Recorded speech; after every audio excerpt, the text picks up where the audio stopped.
too technological, and this is what happens. It's what happens when you nurse a 3-day hangover into beers and books. This is true. Timmy's still on island time, or whatever you call it when you're on your bachelor party. Yeah, and it wasn't just any bachelor party, it was my bachelor party, which made it worse. Because Correct. you just feel like you have to show up. Oh, you showed up. You showed up. Timmy showed up. You always show up, though, Tim. Yeah. You just for the people. People pleasers. for the people. We're going to do what we usually do, wait for people to hop on and get kicking. We got a bunch to talk about. It is May 17th, and it feels like it's April 17th from a planting standpoint. Yeah, everything's delayed this year. Water temps were 3 weeks behind. Soil temps are 3 weeks behind. It's very similar. You look on the St. Croix right now where we live, the fishing's definitely minimum 2 weeks behind. Well, it wasn't for me. Well, what did you catch? Well, I guess it was Mille Lacs. I mean, You caught a walleye? I'm one of two people. Okay. You probably don't remember. I just choose to forget. We brought for those of you that don't know, I'm not much of a fisherman. Tim's the expert fisherman. Yeah. But he got outfished on They his old gave me a bachelor kiddie party. pole. Hey, It was 2 feet long and had a princess on it. What am I supposed to do with that? I could only bomb it 30, 40 yards cast, but you were bombing it. pretty pumped up. This is like our formal second episode, so thanks everyone that turned in for the first episode. Got great response, and we don't want to lose the flair for those of you that have been with us for a long time. We've been doing our Facebook Lives for a little over 2 years. We kind of lost track on how many we did, but man, it's awesome when we can interact and answer live questions, and everyone gets busy. Got these cool graphics now. You look at the graphics. This is like a real thing. It is awesome. And Riley even spelled your name right. That's good. I asked him to spell it incorrectly intentionally. Well, that's not nice. Just to see if it gets you all fired up, but when we did get a new release this week, and they are limited. Ooh, yeah. But we got our Beers and Bucks t-shirts in, and these suckers are nice. I'm wearing one. Well, yeah, I thought so. Just a few of the guys on here already have them. I see Cole down here. His is probably on the way to Arkansas right now, if he doesn't have it already. But these suckers are super soft. They're probably the nicest shirt we have. Yeah. We didn't mess around there. They're pretty cool, and they are very limited. When you have 9,000 colors on your logo, apparently that makes it really expensive. So by 9,000, I mean I see 3-4 colors. There's like 6 colors. My buck has a lot more color in them. A lot less antler growth too, but we'll talk about that later. Yeah, so they're on the website. If you pre-ordered them, let us know. We'll get them out to you. If you didn't, hopefully there's some left for you when you go on the website. Yes. So, yeah. Lots to talk about today. We got some people popping on, and hopefully some of you folks have been able to finally get into the field and do some planting. I know Jeff's been down at the farm on the tractor the last 7 to 10 days, tilling stuff up, and finally starting to see some farmers in the fields. That's always a good sign. Man, it's been just the cool seeing some pictures, because I haven't been down really since the germination happened in our frost seeding. So this weekend I'll get a bunch of pictures that we can post of, last year's brassica plot. We had green machine.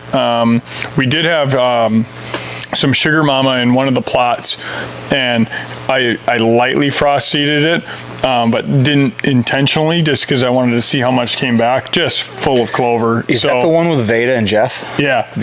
It's stupid. Cool. So yeah. I think, there's a lot to talk about today, in rotating and planning and how you're going to plant your plots. And, I was just sick of, because I always have Big Sexy on the property, my straight brassica mixes that just do great in fall into winter.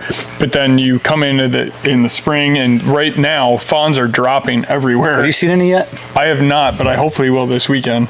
Because I'll talk about keep going. I want to talk more about that too. But this is the time where it's like they need that nutrition, and you walk down to where you had Big Sexy last year and it's just ravaged, and now where I had it last year, it's just coming up thick. Because you frost seeded. Clover, chicory. I did a mix of, I took hot chicken, come back, just did an equal mix, doubled the ratio, and frost seeded it. And it's really cool seeing that plot just be fully green this year, because we didn't do it last year and it sat kind of vacant. Without having to till the soil, too. Didn't have to so you touch didn't spend gas money, you didn't unearth weeds.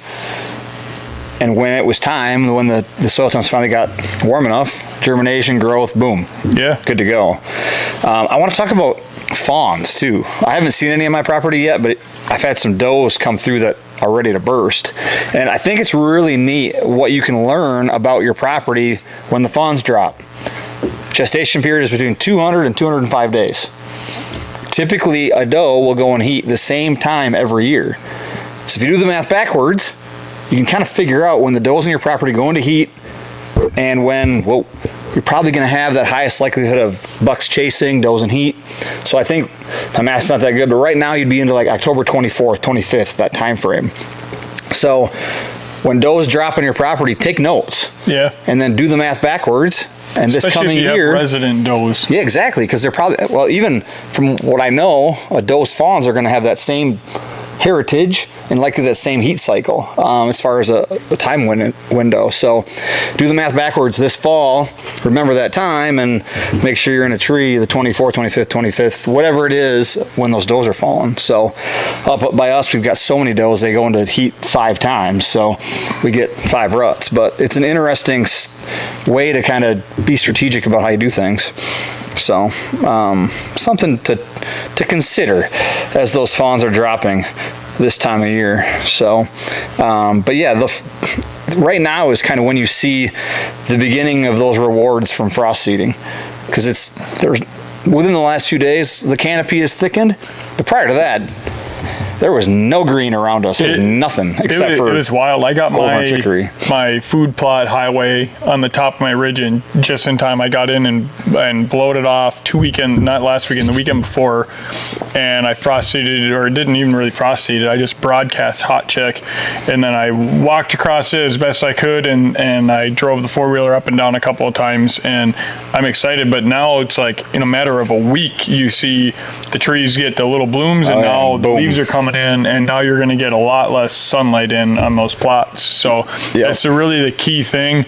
You know, a lot of people are reaching out even still with kind of shadier plot areas where they want to put food in ASAP. You can do it still in some areas. I would always steer you to really hot chick. I put No BS in 2 years ago, and I put it in too late, and it got stemmy. We talked about it on the last one. Yep. Just was not getting enough light, because it is a shady plot. This year raked up a little bit of an area, and I just put hot chick in. So if you're gonna do those in the woods plots, earlier the better.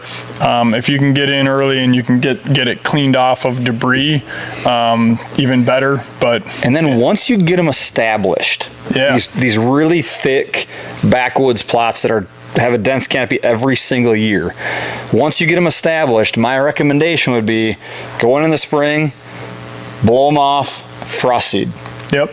And just run with it. Jake and Riley were up at Jake's place today with his little plot back in the woods, and I'm excited to share some of the footage and pictures from that. But that's a perfect example of getting those perennials established in the shade.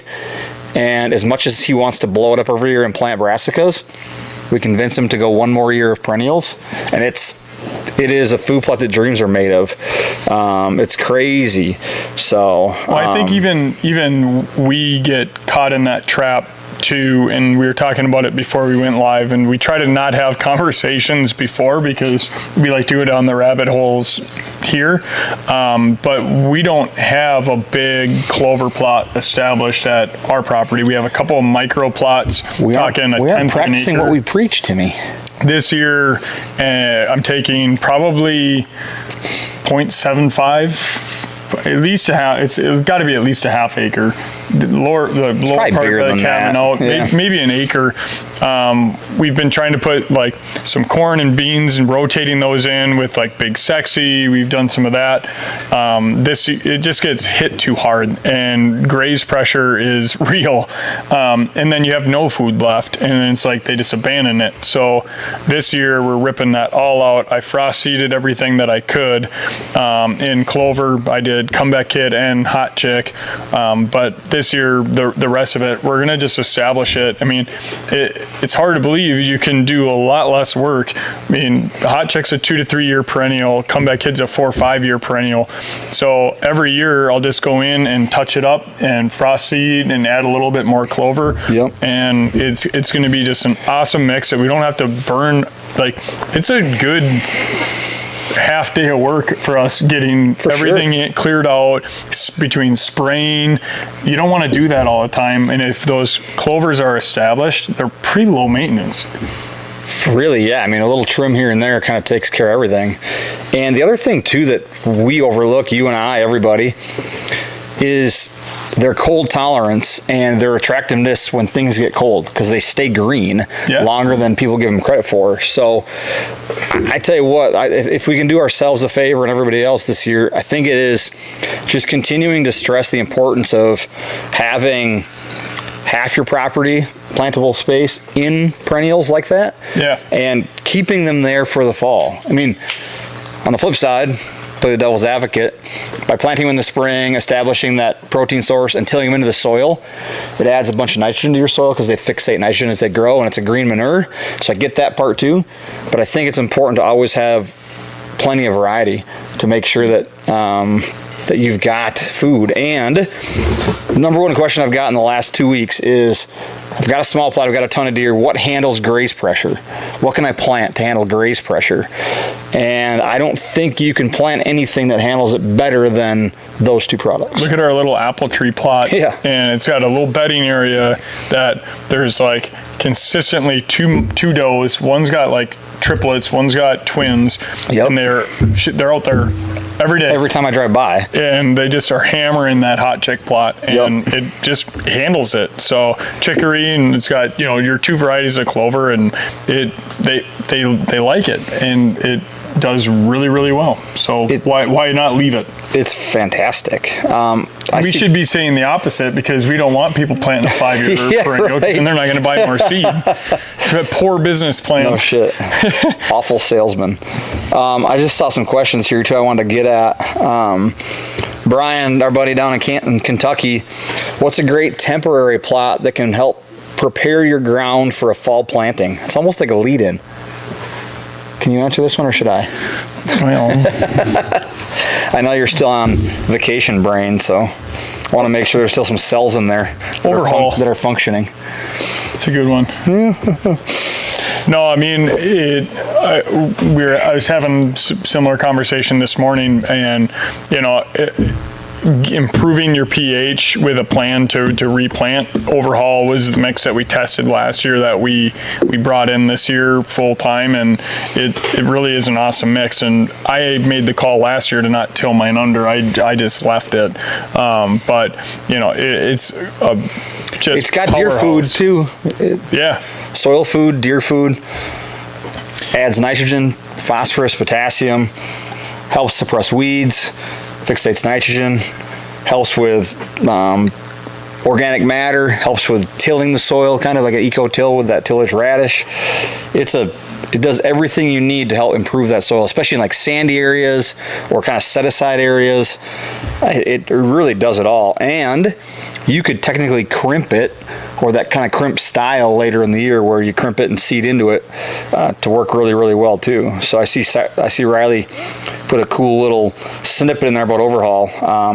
When you look at all those, all of them are deer forages. A lot of guys put in buckwheat only as their cover crop, and then they go in and crimp it. Yep. I feel like overhaul just kind of takes it to that next level of just adding more. It's got the wild radish in it, or wild Wild. Spring triticale? No, the wild. Oh my God.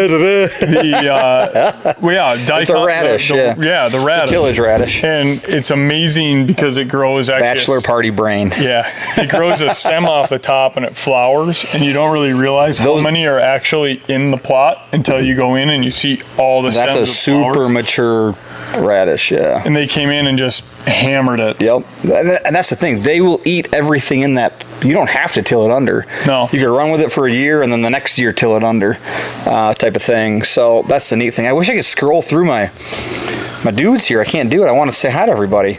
Well, my customary roll call, but it won't let me do it. So you do get a little wild with that. I kind of enjoy it though. So I'm not going to be able to do it today. Just makes everyone else feel bad. But I'm sure we've got somebody from Pennsylvania and Iowa and Kentucky and Maryland and Michigan, Wisconsin, Minnesota. We've got a couple of. I need to get a captain hat. I do agree, Brett. Jeez, it's not to get too full of ourselves. Smallmouth are hitting on the Red Cedar River. Time to bring the Ranger over. Coordinates, please. Dump it in. That'd be great. I don't fish much, but 55 trees in the ground, Jordan Ura. Tom from Indiana. He got a sweet little hot chick plot planted back in the woods. Richard Brooks, comeback kid, is 8 inches tall. Yeah, he's in Iowa. He doesn't count. Great soil. Not until we get an invite. Then he counts. Another thing I want to bring up was my sweet artistic ability here, because this is a question that I keep getting too about. It kind of reminds me of the lower field, to some degree. It also reminds me of homegrown, and I think it's an interesting way. This is not by any means like the way you need to do it. They're gonna have to see it. But I think it's an example. It's very fancy. It's really. My mom was an art teacher. You can tell with my ability that she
There. Do we have audio? It looks like we have audio. Check. Can somebody give us a hell yeah if we have audio? Oh. Oh. All right.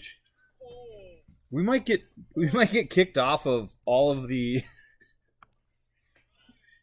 We are going to be in trouble with podcast platforms. Yeah, we just broke the rules. Welcome back, Dave. We are idiots. Thanks for sticking with us. Give you a chance to there was like a solid take like a 20 whiz, people grab a beer, just hanging out as Oh we my just. gosh. I mean, Mike had the. I don't even want to put it up again. The whiteboard picture that he drew. Well, I was trying to explain how to funnel deer with food plots, and then the camera broke, and Maybe we just explain funneling deer instead of trying to show your picture again, because you showed the picture, it broke. shit went sour, and then all of a sudden it, and thank you, Riley, we for fixing it. Well, he broke it. Fair. Yeah.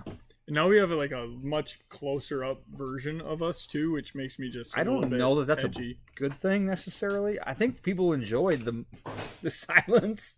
They didn't have to see us or hear us for like a solid 10 minutes.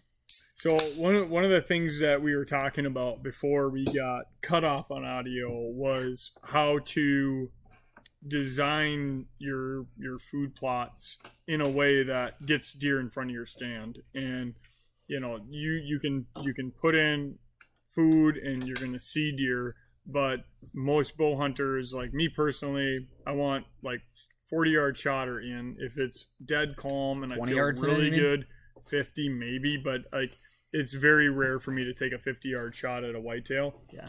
Most cases I want them at 20 to 30 yards. And how can you actually construct your food plot in a way and use corn, use concealment plots like our incognito to like force the deer where you want them.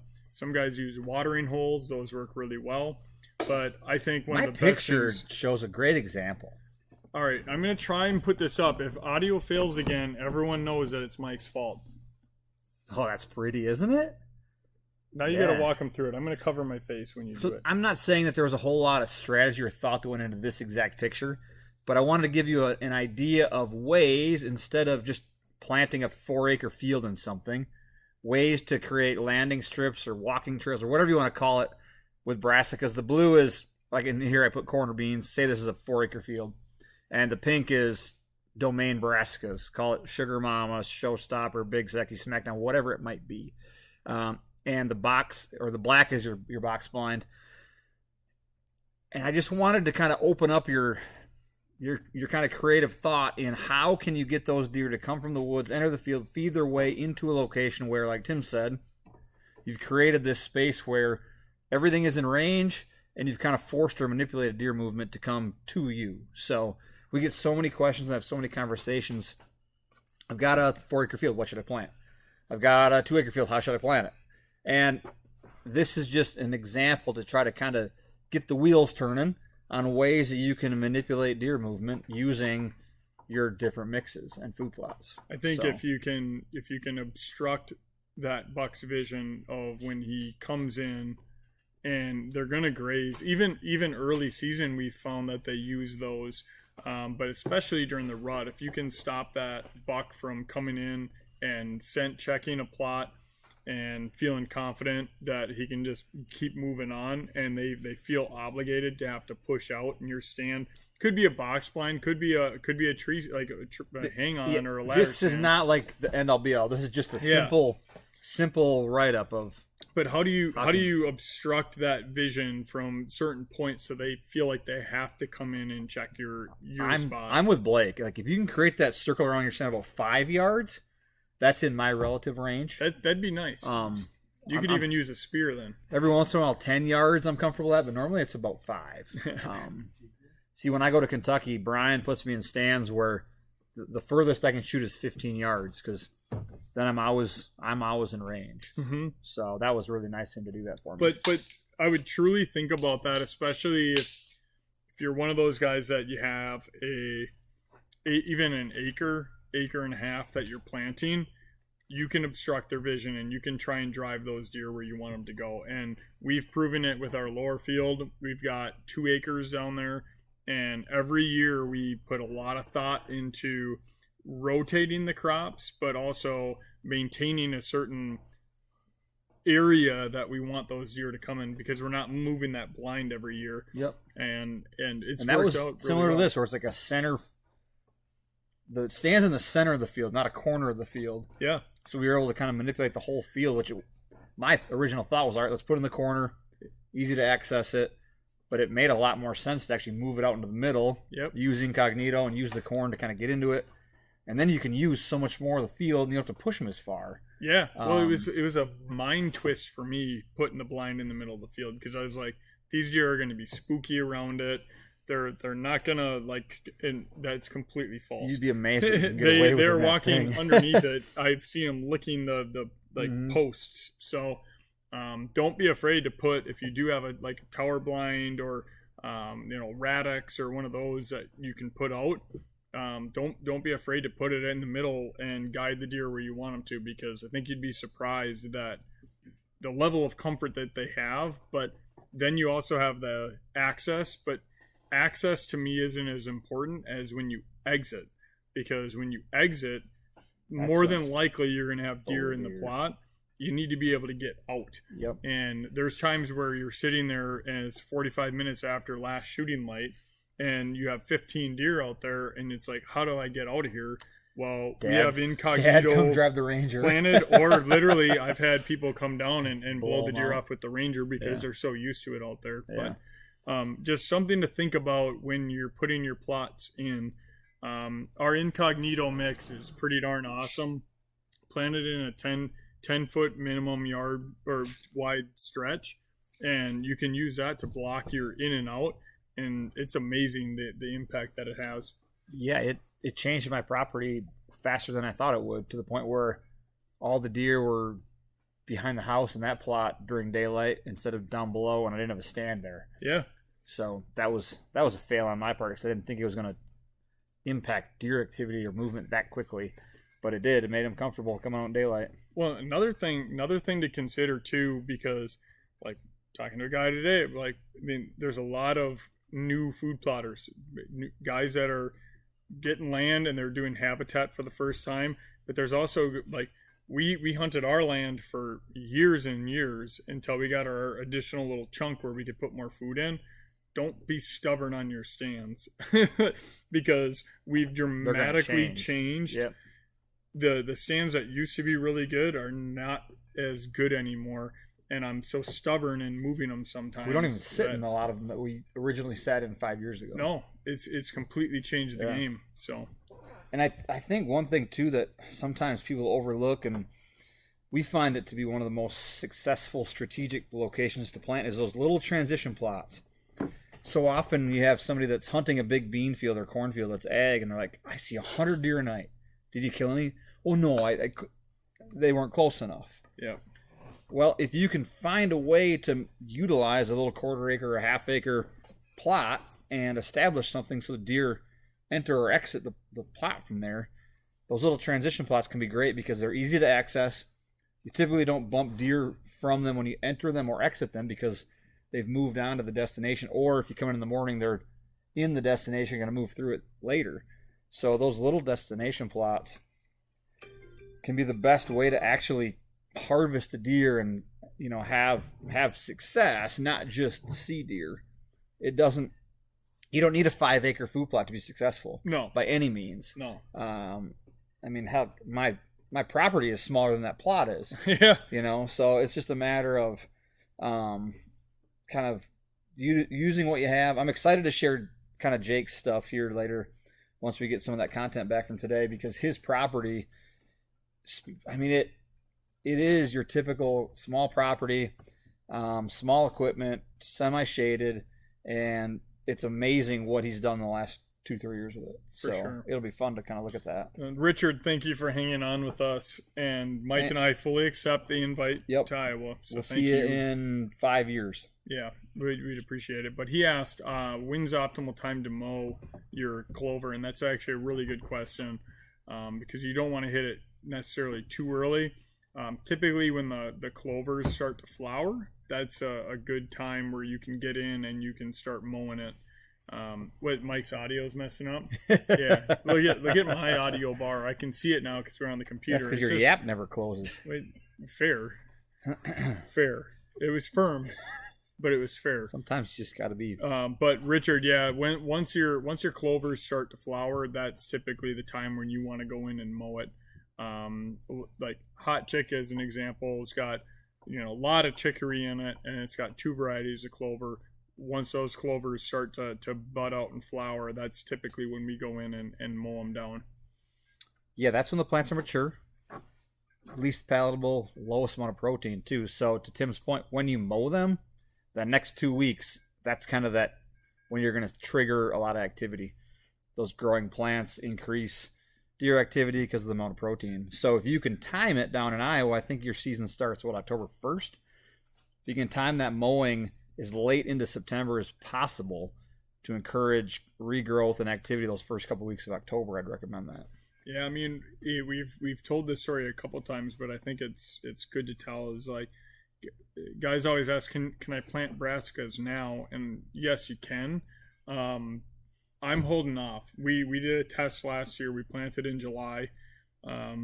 Granted, if we would have had rain, we had a droughty year in Wisconsin. It might have been different, but it turns out that we had beans that failed, and we went in, and it wasn't Domain to the rescue. It wasn't until the 3rd week in August that we planted them.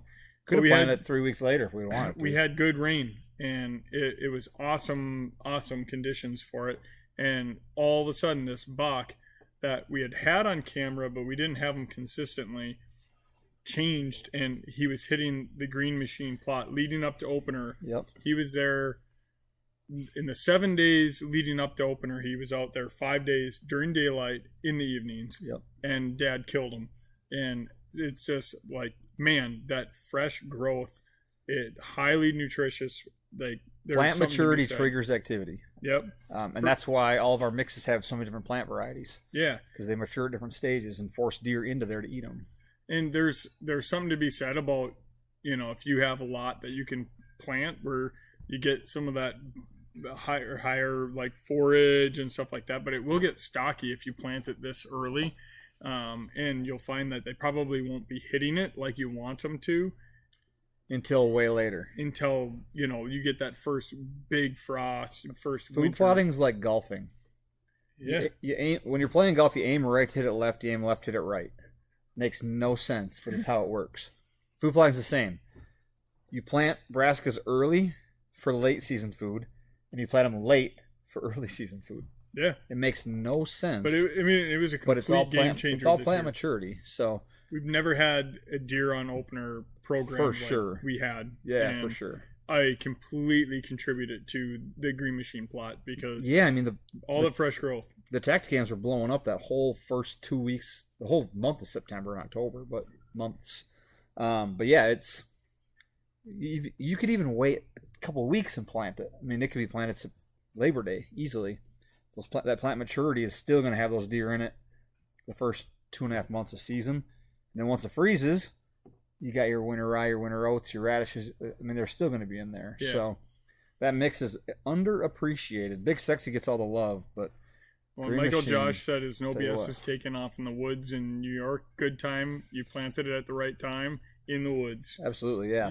That's the kind of catch-all to what we were just talking about brassicas is if you do have the in the woods plots, you do want to get them in again before you get the leaves in. Dan's already mowing his clover plot. I'm jealous. Ours are finally just popping out. I mean, yeah, it's starting to get thick. I would say with the rain we got in the forecast and stuff like that, I would say probably within the next week or two they could be ready, but it might be a little bit longer. You never know. This spring's been crazy. Good old Pat's watching his #1 stunner eat Hot Chick right now. That gets me excited. Yeah, what the heck? Send some pictures, bruh. Maybe a live feed. We'll turn ours off again. Yeah. We can just pause. Maybe we just go live with him. That's what we get for getting fancy with our technology. When a couple of rednecks try to get fancy, this is what happens. Yep. Hard lesson in life right there.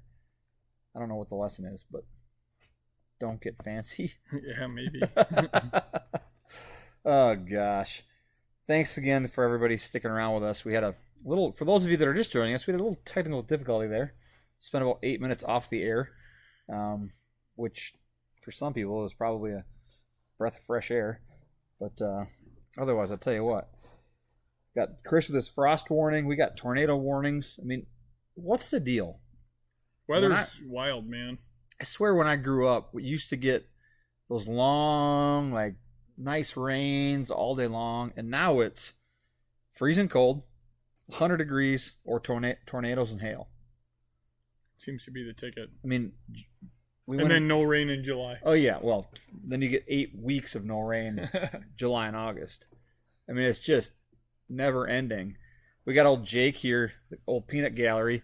He's got a buck on camera that's going to absolutely be a nightmare for him for the next 5 months. In fairness, and apparently he just showed up because he just got a big I'm smile pretty sure that buck's now on the decline. But yeah, I mean, he's no way it's going to be as big as last year. He should probably just pass him again. Yeah, I mean, it doesn't make a whole lot of sense to even hunt the deer. I'm going to try to tell him, and I'm going to ask the listeners here because you probably have more. I know you guys have more experience in this category than I do, hunting big deer. But I've been trying to tell Jake this whole time, stop thinking about this damn deer because he's going to be really big. We know he's going to be really big, and you're already hyper focused on him, and you're going to put too much pressure on yourself and hunting him, and it's not going to work. Yeah. So those of you, Pat Waller, you'd be one of them because you kill a big deer every year. But I'd be curious to hear what your strategy is when you've been watching this deer, your number one, whatever, call it whatever you want, for years, and now it's time. Like, this is the year I want to harvest this animal. How the heck do you stay patient? What do you do to keep it off your mind so that when the time comes, you're not so hyped up from 12 months of angst that you make it happen and take the pressure off?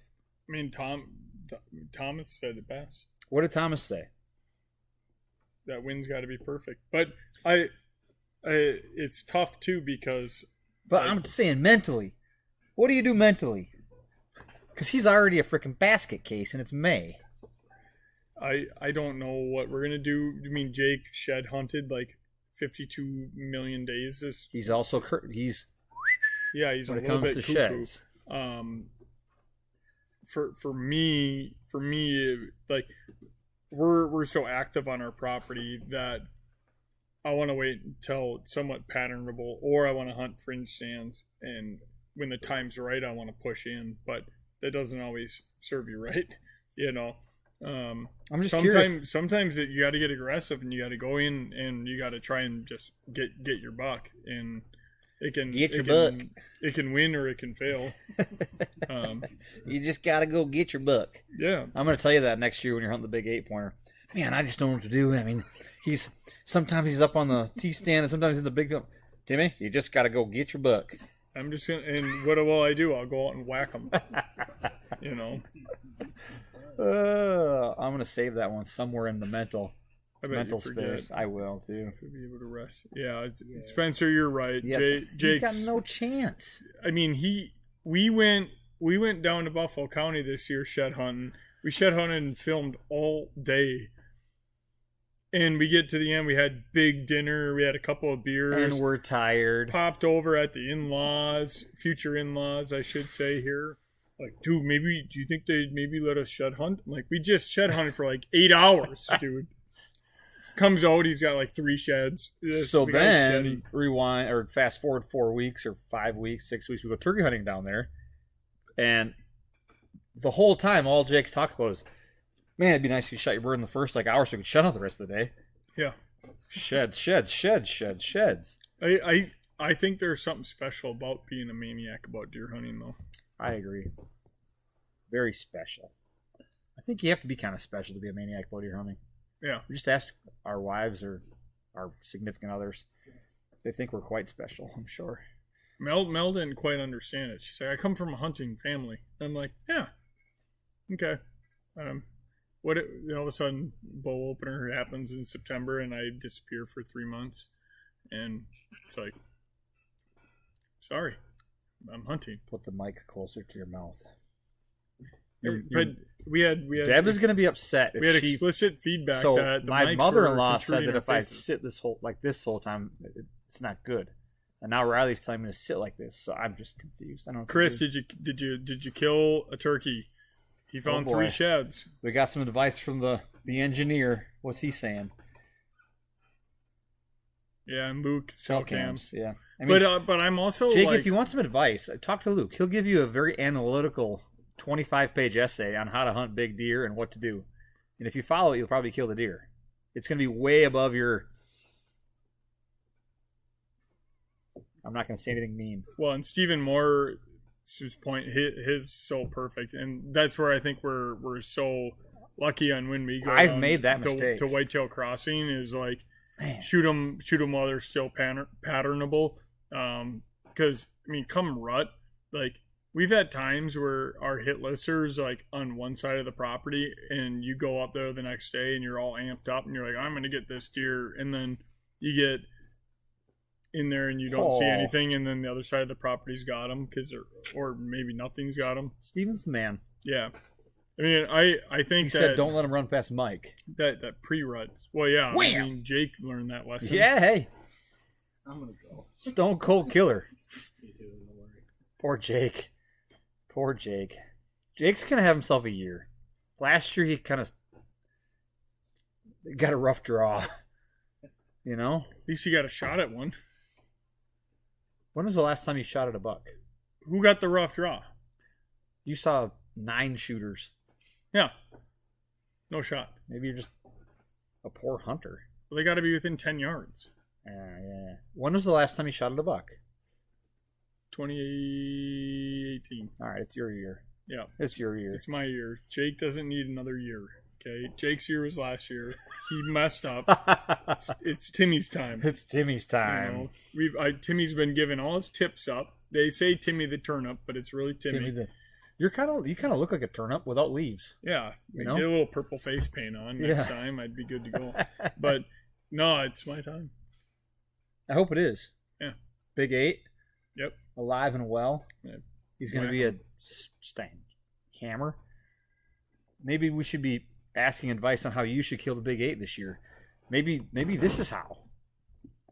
I can make a drawing for you and explain how to dial in that back food plot. Oh, Richard, I was just kidding. I can shoot out to 40, 50. Yeah, I mean 50 is a long ways on a whitetail. Yeah. I don't care who you are. That's a really long ways on a whitetail. Elk, much bigger bread basket, if you will. Yeah. 50 yards on a whitetail. I won't take that shot. I mean, Yeah. 35 is my relative range for a whitetail. You can double it kind of with an elk because the size of the bread basket's twice as big. Yeah. But I tell you what, it's just I don't know, small kill zone for me. So, but are you headed down to the cabin this weekend? I am. What's your plan? Planning. Your plan is planning. Yeah.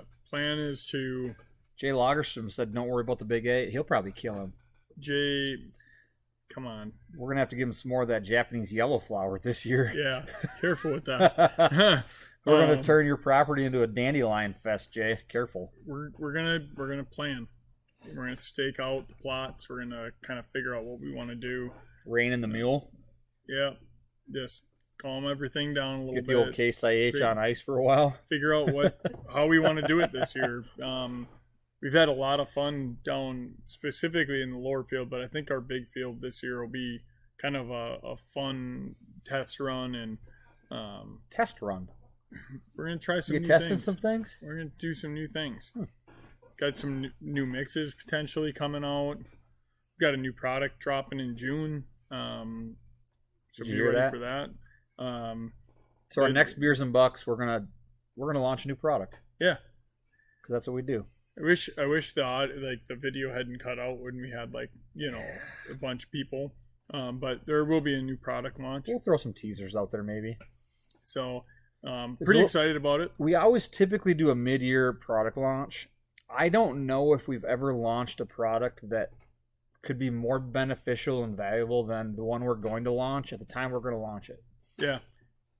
That's all I'm going to say. Yeah. I don't think we say anymore because then it'll just come out spill the beans. Yeah, one more Coors Light and. Yeah. But no, it'll be fun. It's going to be a really good product for us, for you more importantly. But we answer a ton of questions, and this is going to help solve a lot of those questions. Yep, for So, sure. I'm not going to say anything else. What else, Timmy? What else we got? The whole intermission that we took. Really took it out of me.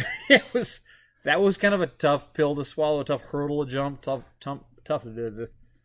mountain to climb. I think we'll probably Took call a it kind of a and, gut punch there. Couple of weeks we'll do episode 3. It'll be better. We'll have the kinks worked out. Yeah, so I think. And then I'll get married and then come All right, back. when are you getting married, Timmy? June 11th. June 11th to Melissa Miller, Yep. Queen of Buffalo County. Yep. The queen apparently. So we get married. Where's their Buffalo County fair? Is it in Mondovi? I don't know. Did she sit on a float and like win the She prize? probably does. Yeah, I would think she probably did. But we'll probably, come back from the honeymoon. We'll have a nice Honeymoon. tan. Where's the honeymoon? Cabo. Cabo. Gonna do So- some fishing? We're gonna do some fishing. What are you fishing for? Marlin. No. Yeah, striped marlin. You tell me. I'm asking the questions. Yeah, marlin. We're gonna catch some fish. Sweet. We're gonna lay on the beach. I'm gonna come back. I'm gonna have a really good tan. Make and sure you then- put some sunscreen on the schnoz and the old melon. Yeah, the dome will need some. Yeah. But Yeah. we're gonna look good next time. Hopefully you We'll catch do more one fish. before it. But Hopefully you catch more fish in your at your. no way. She's talking shit already. No, I was just gonna say. Hope you catch more fish on the honeymoon than you did at the bachelor party. Fair. But if we bought Uh, 2 on the honeymoon, that would be good. I think I've fished with you like 3 or 4 times in my life. Broke a tail light. You know what? Broke a dock. This is pathetic. Snapped a rod. What else we got? Well, yeah. Marcus backed into the dock with your dad's trailer, smashed a taillight. Yep. Marcus snapped a musky rod on a snag. Yeah. Marcus got a parking ticket in the parking lot. And we fished all night and caught no fish. Yeah. So I fished with you 3 times, twice for muskies. Oh no, we fished for bass last summer. Yep. Right now the total is Tim 1 fish and Mike 2 fish. Yeah, it's brutal. I'm not in good shape, but Oh, I'll be in gosh. better standing next time we talk because He's gonna catch a big old. No, next time you talk, he'll be before the wedding still. yeah, I'm gonna. Whoop You'll be a some ass freaking before stressed then. out nightmare. Yeah, probably. Whew. But we'll try to do it here in the next 2 weeks. We're gonna launch a new product. We'll talk about that. And by then we're gonna have some major clover. I mean, there's probably gonna be some good deer starting to form. We'll have lots to talk about. We're gonna not break the mics. We're not gonna break the audio, the visual. We're gonna make sure we Turns got that out you gotta dialed in. charge the camera. You have to charge the batteries. Explain this to me. It has batteries and a plug-in, If you plug in the camera, it should work. but it doesn't. We learned our lesson, We folks. learned our we lesson. won't do it again. Yep. You can't take the redneck out of the redneck, Yeah, for sure. no matter what you do. So Well, we're gonna sign off. Thanks for tuning in. Thanks for sticking with us. we promise episode 3 will be better than episode 2. Yeah, for sure. Thanks, guys. All right, see ya.